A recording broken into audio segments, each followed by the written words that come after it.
3, 2, 1, go. And we're streaming. How about that? Hey, good morning, everybody. It's Wednesday, the 15th of November, 2017, and I am Stephen Britton speaking, as usual, freely. Very much live, very much loud, and very much proud and direct here on my YouTube channel. Make sure that you remember that you can find me on minds.com. You can find me on Twitter. You can find me on Patreon. All three of those places, the handle is SC Britain. And of course, on Facebook, you can find me at Steve Speaks Freely. And with all that said, let's dive in and have a little bit of commentary going on today. I put this out on Facebook a few days ago and said that I was going to talk about it, and so I am. And that is Alberta's Bill 24. And what Bill 24 is about, it's a bill on the issue of gay-straight alliances, known as GSAs, in Alberta's schools. Now, in principle, the idea of a bunch of kids getting together and having a chat about their feelings, their sexuality, whatever, in a safe and controlled environment with a staff resource person. In principle, there's nothing wrong with the idea. Because, kids are the teenagers especially, they're hormonal, they're going through the whole thing. They've got a body that just won't quit, they've got the zit problem, they've got, young ladies are experiencing their that crappy week they experience once a month for the rest of their lives now, and they're feeling all kinds of feelings that they may have never felt before. And some are going to be quite confused. That's understandable. So the idea of a safe environment where kids can get together and talk about these feelings and talk about, who they're attracted to and in what way that they are attracted to people is probably not a bad thing. Alberta's Bill 24 takes it a bit further than that because the name of these groups is Gay Straight Alliance. So it's obviously designed around the idea of normalizing homosexuality. Now, homosexuality exists. We all know this. I would not argue that it is something that is normal. Normal implies it's normal. It's the society's. It's the standard way of being in society. And as we all know, we are biological creatures. We reproduce biologically. We reproduce sexually. Man, woman, the two together creates baby. Sex feels good to give us an incentive to have babies. Now, I understand that there are all kinds of psychological aspects behind a sexual relationship, as well as the fact that it feels good and the fact that it's there for reproduction. I get it. I'm a red-blooded Canadian male like anyone else. But the fact of the matter is, strictly biologically, from an evolutionary standpoint, that's what sex is for. And yes, there's all the extra side benefits as well. And no one is going to argue, and nobody is arguing, that sex is strictly for reproduction. So, I'm going to argue that homosexuality is not actually normal. Does it make a person who is homosexual a bad person? Hell no. Hell no. A person's value and ability as a human being has nothing to do with who they like to sleep with and where they like to put their anatomy.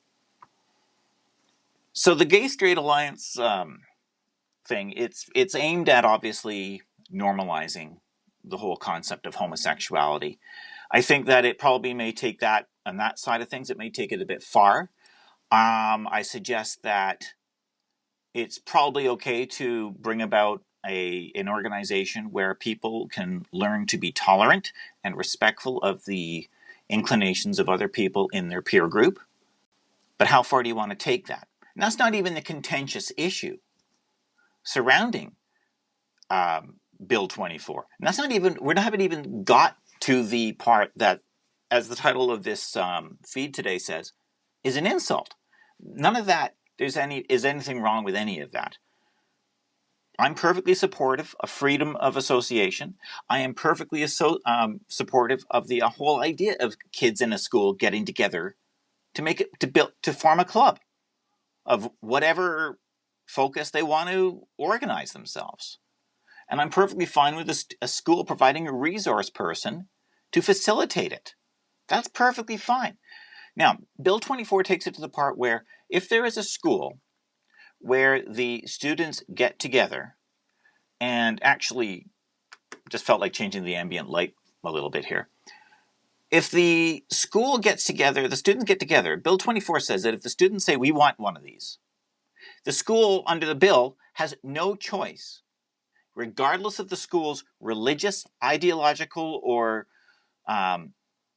social belief system, must form one and must provide a resource person. That means if the school is an evangelical Christian charter school, which would obviously have a certain set of beliefs surrounding the whole homosexuality issue, and they're perfectly entitled from a religious freedom standpoint to have those beliefs, because those beliefs deal with the state of a person's soul, not their value as a human being.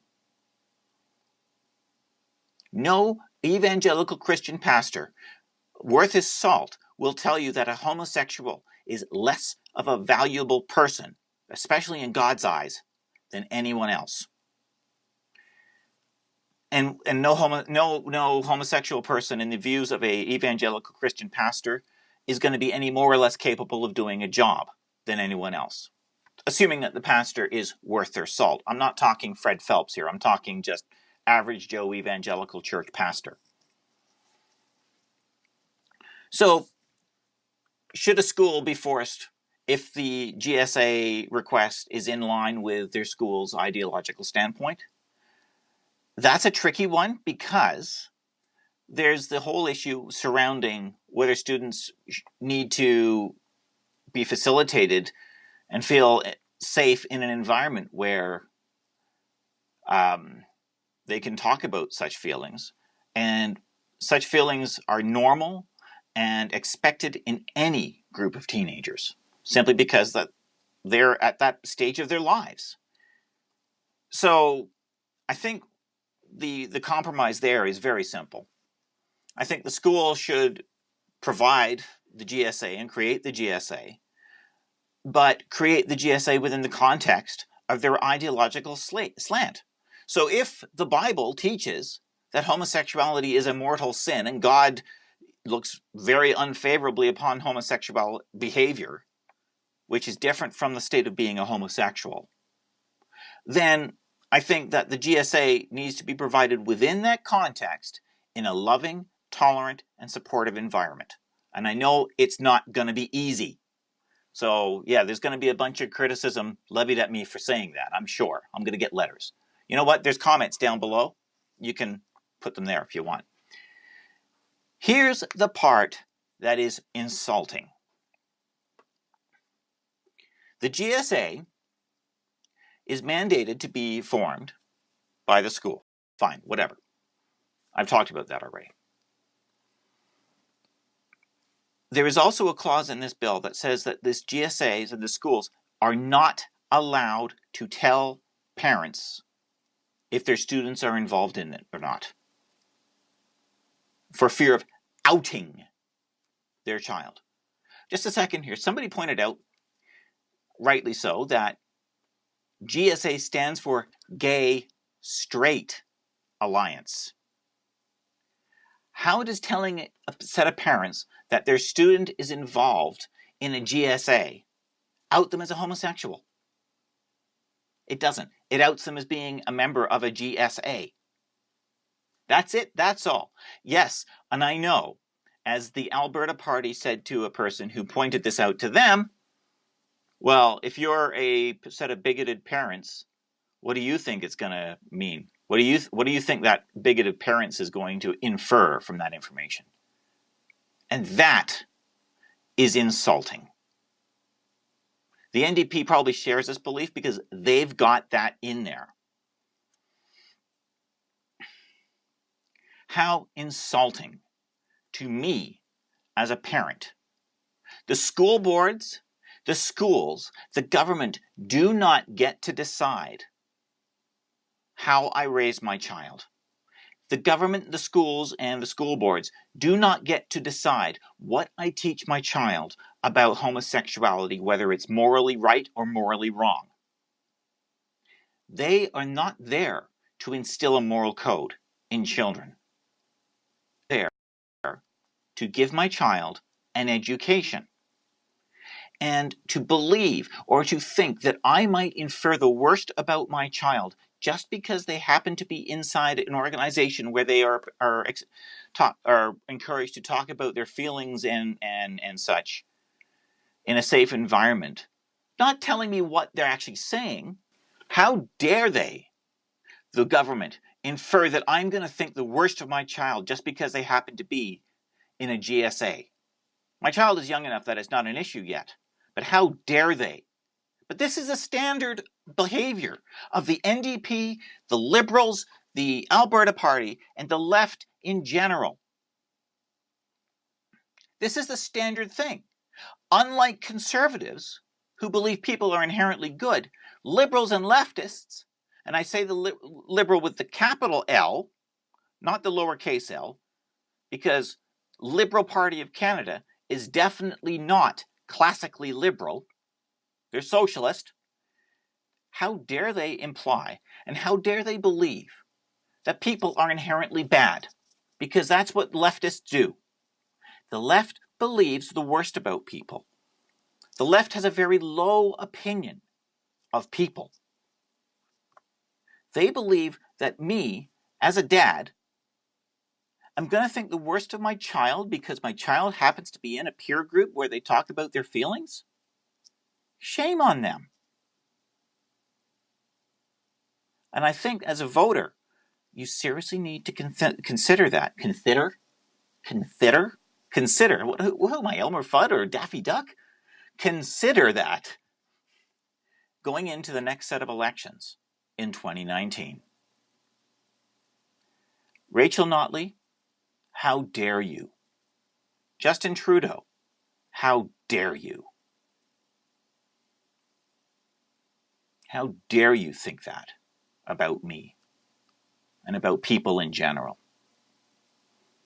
Quite frankly, it's not about anything like that. It's not about the GSAs. It's about power and control, isn't it? They want to corral and pen in and control us like cattle. Yeah, we might be comfortable for a while, but we'll give up our right to complain when they ship us to the meatpacking plant. And that's it for me. I'm Stephen Britton. Please remember that you can find me on Facebook, Steve Speaks Freely. You can find me on minds.com. You can find me on Twitter. And you can find me on Patreon at SC Britton. And so that's it. And I will be back on Friday with another one of these where I don't know what I'm going to talk about yet, but I'm going to come up with something, I'm sure. So until then, I'll get back to what I was doing, and I'll talk to you on Friday.